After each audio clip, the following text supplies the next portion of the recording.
Hey there, future technicians. We've spoken over the last couple of weeks about internet banking apps and transferring money to people that you know. But what about paying for things that you buy online? Is there a better way than paying with a credit card? For many things there sure is, and it's PayPal.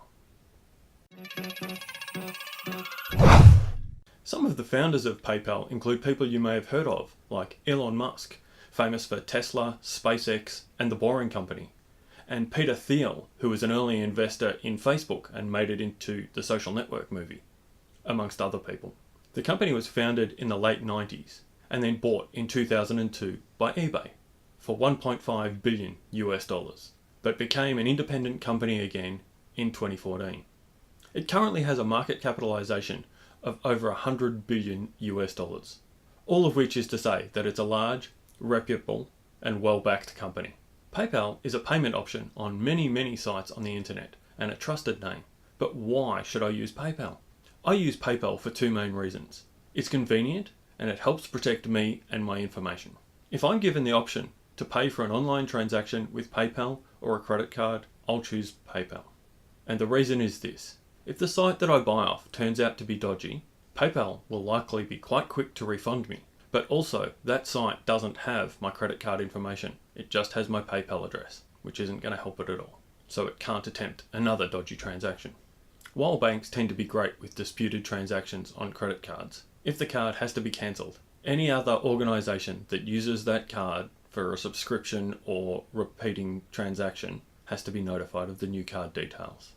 It's bad enough to have to do that every 3 to 5 years when the credit card expires, without having to do it again when you're already in a stressful situation like a disputed transaction. If I can't use PayPal for a particular transaction, my first question is why not? As a seller, it's really quick and easy to add a PayPal buy option to your website, so why not do it? To be honest, I'm somewhat suspicious of any site that doesn't do it. Maybe they do have a reason, but maybe it's because they're trying to scam you.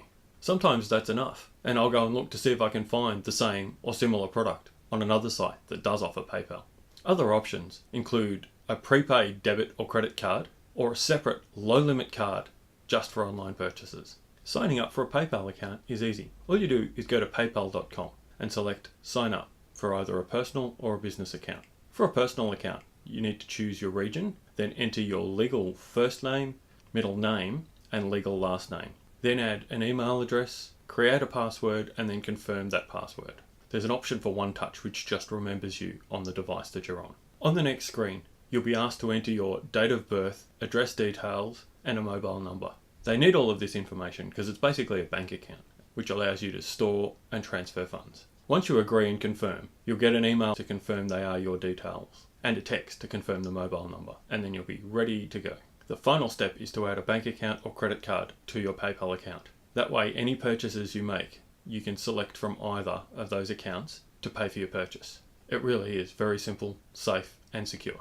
I hope that helps. At The Tech Doctor, we're here to help you negotiate the technology maze. You can see more of our videos by clicking up here or down here, or there's a subscribe button down here if you want to be notified of all of our new videos. We even have a Facebook group where you can join and get some of your tech support queries answered. Thank you so much for watching, and have a great day.